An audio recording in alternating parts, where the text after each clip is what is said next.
Hey, let's get reaction from Campus Reform's Emma Meshell. You know, Emma, I drive into New York every day, right? And it's amazing that the same city that went on a road diet, they've got bike lanes, they've got bus lanes, they've got all kinds of things, would have the nerve to talk about congestion and make me pay for it. And it's going to be more, right?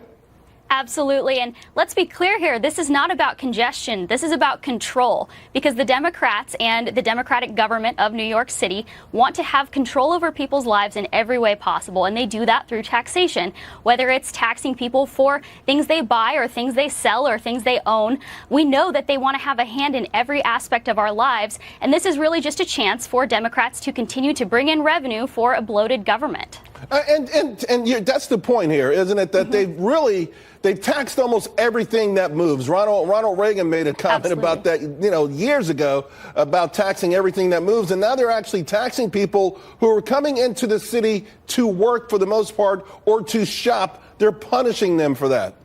Absolutely. And it really does come down to the fact that Democrats will raise taxes on anyone for any reason in any way they can get away with. And if you need an example of that, just look at transportation. I bought a car, I paid a few $100s in sales tax for it, and I just had to pay my property taxes on it last week. And every time I go to fill it up at the gas station, I have to pay a fuel tax. It only makes sense that the government would try to come in and say, hey, we're actually going to charge you for where you choose to drive now. That's what makes sense here in this course of action that we've set with the way we tax transportation. What about the ultimate progressive dream of the utopia with very few cars in the first place?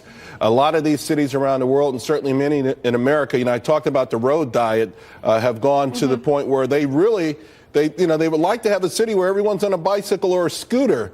I don't know how they pay for the subway repairs then, but it feels like that's their ultimate goal.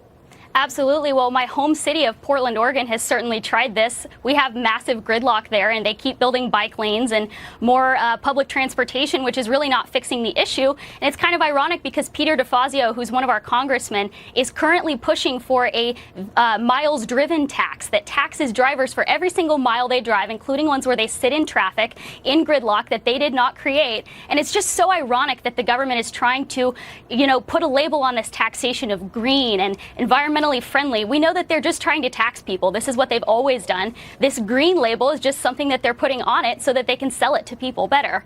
Who would have ever thought we'd have to actually kind of sneak into work, right? Like an underground railroad just to get to work. Emma, thank you very much. Appreciate it.